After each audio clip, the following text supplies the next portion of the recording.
Hey guys, welcome back to my channel. Hope you guys are doing well. So today we are talking about something that is quite controversial. All right guys, let's get right into the video. It is so hot in this car. So I am solely doing this video by request.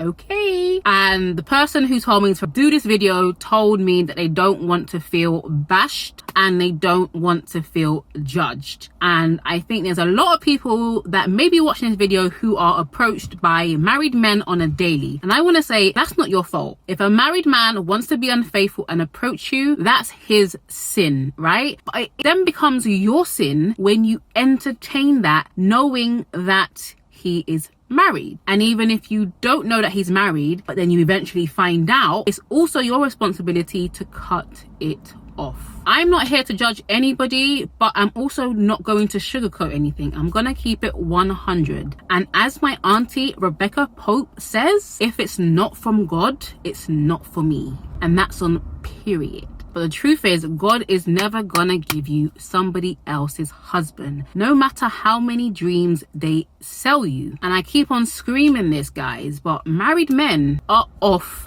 limits. I think in this generation, marriage is highly disrespected, and especially by the people that are in it. It's hard for us to take something serious when the people who are engaging in marriage don't take it seriously themselves. Marriage isn't something to be taken lightly. When you make your vows, which is a commitment, which is a covenant, which is a contract, you are basically signing that contract, that covenant, in your blood. And part of your vows is to forsake all others. Not forsake some, but forsake all others, giving your attention to the person that you have committed to. That's why I don't understand people that get married when they're not ready to. But that's for another video.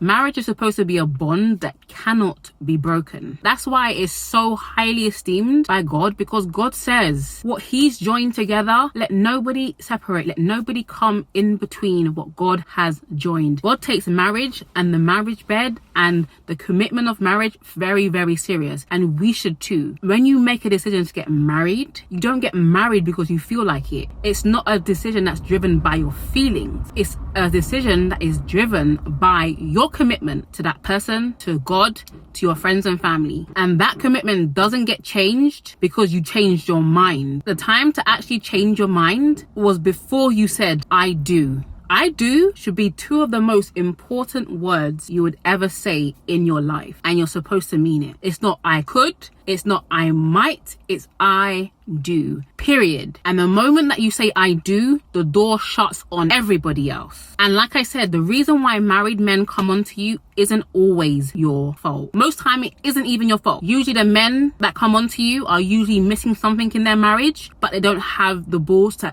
actually leave, to actually divorce. They'll string you on for months on end, years on end. Oh yeah, I'm gonna leave her. Oh yeah, she's this, she's that, she's this, she's that. Demean the hell out of his wife to make you feel like what you're doing is justified. Like I said, I'm not here to judge anyone, but I'm gonna keep it real. So instead of communicating with their wife, instead of trying to go to counseling, they will then move on when they're still already in something. And like it or not, but single women, not all single women, but some single women that have something missing in themselves are easy prey. Because when you're single, you are looking out for the one. You're looking out for that person that's going to be the one for you, that's going to be your knight in shining armor, that's going to come and rescue you, that's going to come and save you. But sis, that's not going to come through a married man. Like, I know being single for almost 12 years, even being desired, even getting attention is something. But let me tell you this, nobody is more into you than a married man. No man is more eager for you than a man dissatisfied with his own situation that is looking for greener pastures elsewhere. So let's talk about the reason why you're attracted to a married man. Security. There's something about married men that are mature, that are secure. I mean, they have to be secure because they have to take care of a whole family and a wife, a mortgage, handle a job. Of course they're going to be secure. Of course they're going to be more secure than that 20-something-year-old guy that is still trying to figure things out. He's very experienced. This isn't his first rodeo. He's almost qualified to be in a relationship. He now knows how to be a good man, a good spouse. He now has learned that by being in that marriage. That marriage is the thing that taught him these things. It's not necessarily because of who he is. However, we get blinded to the fact that, oh my god, this guy's amazing, he's spoiling me, he's a real gentleman, he loves me, he's saying all this kind of stuff. Don't get too excited. But I won't lie, married men are attractive. They have that level of seasoning, that level of maturity, that provider, that comforter, that helper. Ultimately, everything a single woman is looking for in a man. The only problem is he legally belongs to somebody else. And unless he's already divorced, that man is off limits, sis. No matter how many sweet nothings he wants to tell you, I'm gonna leave my wife, yeah, then we're gonna run away together, we're gonna have an amazing life. Tell him to do it, and then we can talk. Why they always want to be in your ear when they're still married? Divorce papers haven't even been filed. Meanwhile, his wife is probably thinking she has the best marriage. Meanwhile, her husband is creeping. Sorry, I have no respect.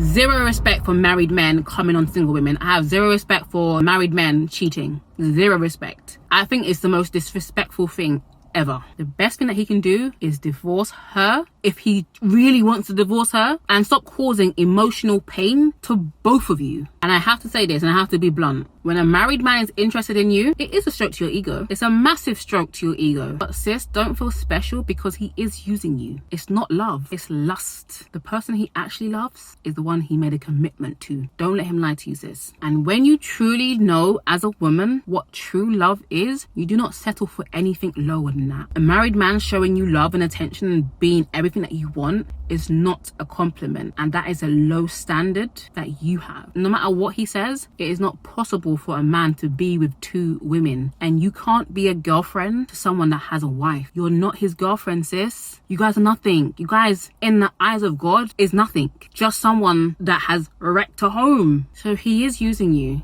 He's using you to fulfill a need he's not getting in his marriage. It's not love. When someone's using you, they're taking from you. And it may be great now, but you're going to start feeling depleted. You're going to start feeling emotionally drained. And when you get to that point, that's the point when you're going to have to make a decision to stay or to leave. You really have to value yourself. And the value that you have for yourself has to be higher than that boost to your ego that you get when an unavailable man wants you. And in your egotistical brain, at the time, you're secretly happy, and you feel lifted. You feel better than his wife. And it's not just an ego boost that this man that is married wants you, but it's also an ego boost that you're now stunting on his wife. Anyone that takes pride in another woman's downfall, it's not female empowerment, sis. It's not love, sis. And to wrap this video up, because I've heard it time and time again, he's not leaving her. He has way too much to lose. And men are very calculated. He's not going to give up an idea being with you. He's not going to give up his kids if he has them. He's not going to give up his mortgage. He's not going to give up his safety, his security that comes with